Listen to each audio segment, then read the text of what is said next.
Nous sortons avec peine d'un long hiver qui a imposé encore sa froidure et ses journées trop souvent ombragées. Et les quelques rayons éclatants du soleil sur toute cette neige aveuglante ne suffisent pas à susciter un émerveillement qui pourrait détruire une torpeur paralysante.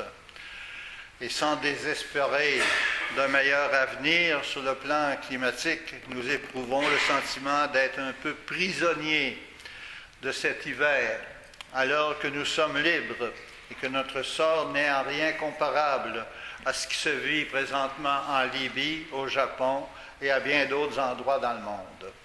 Sous forme de boutade qui révèle un vieux fond de culpabilité, il faut le reconnaître, nous osons tout de même nous questionner sur ce que nous avons bien pu faire de mal pour connaître un pareil hiver qui finit pas.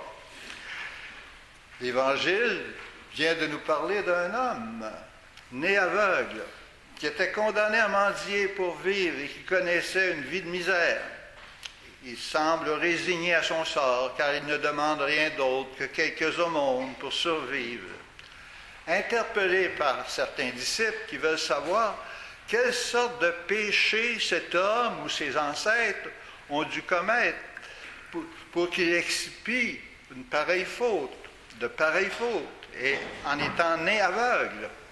Et on retrouve ici le vieux fond d'une culpabilité malsaine. Qu'est-ce qu'il a pu faire? Qu'est-ce que ses ancêtres ont pu faire pour qu'il soit né dans un état pareil? Jésus s'approche de l'homme, lui applique une médication étonnante et l'envoie se laver à une piscine bien connue de tous. L'homme se retrouve guéri et libéré au grand étonnement des adversaires de Jésus, qui ne changent pas d'idée à son sujet et continuent à le considérer comme un grand pécheur.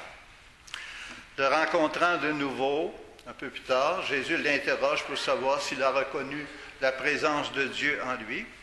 L'homme, en se prosternant, atteste de sa foi en Jésus. En plus de connaître la joie de voir avec ses yeux la lumière du jour, la foi qui vient de le rejoindre dote son esprit et son cœur d'une lumière qui changera complètement le cours de sa vie. L'homme aveugle-né était ouvert à la lumière de la foi. Et à la question de Jésus, « Crois-tu au Fils de l'homme ?» L'homme répond, « Qui est-il, Seigneur, que je crois en lui ?» Les pharisiens, qui étaient des spécialistes de la religion juive, sont en réalité les vrais aveugles. Des personnes qui voient les merveilles accomplies par la présence du Fils de Dieu au milieu d'eux et qui refusent de croire. Des aveugles que Jésus ne peut guérir et qui préfèrent demeurer dans les ténèbres de leur ignorance entretenue par un grand orgueil.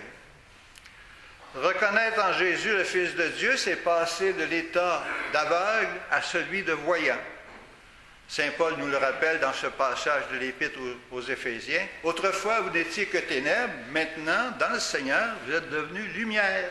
Vivez comme des enfants de lumière. » Toujours d'après Saint Paul, on vit dans la lumière lorsqu'on produit des fruits de bonté, de justice et de vérité.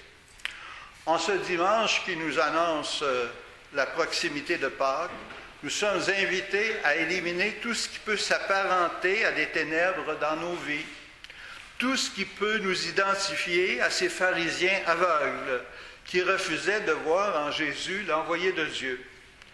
Et c'est souvent notre cas lorsque nous refusons de comprendre parce que c'est dérangeant et même troublant.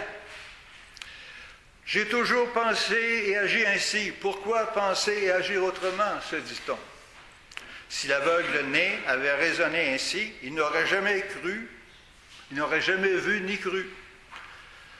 Il a fait confiance à Jésus en se laissant traiter et en allant se laver à la piscine de Siloé. Par la suite, il a accepté la lumière de la foi qui allait donner une toute autre orientation à sa manière de penser et de vivre. En réalité, cet homme a accepté de se convertir. Nous avons 5 sens, tous très importants, et nous ne voulons en perdre aucun. Même si, dans les faits, un accident, une maladie ou l'âge peut nous priver de l'un ou de l'autre sens. Nous, les croyants en Jésus, nous avons un sixième sens qui s'appelle la foi. La foi qui vient jeter un éclairage sur tous les comportements, sur toutes les déclarations, sur tous les faits et gestes qui sont en accord ou en désaccord avec la bonté, la justice et la vérité. Un sixième sens qui nous guérit à tout jamais de l'aveuglement spirituel. Un aveuglement qui pourrait jusqu'ici nous avoir empêchés de découvrir le vrai visage de Dieu, lui qui regarde d'abord et avant tout le cœur. Guéris de l'aveuglement spirituel, nous saurons apprécier la présence et les œuvres de Dieu à leur juste valeur, au point de pouvoir redire les paroles de l'aveugle-né qui avait été guéri. « Je crois, Seigneur ». Quel beau cadeau pour Pâques que la foi revivifiée ou même retrouvée qui pourrait mettre fin à un long hiver spirituel de doute et d'incroyance. Amen. Amen.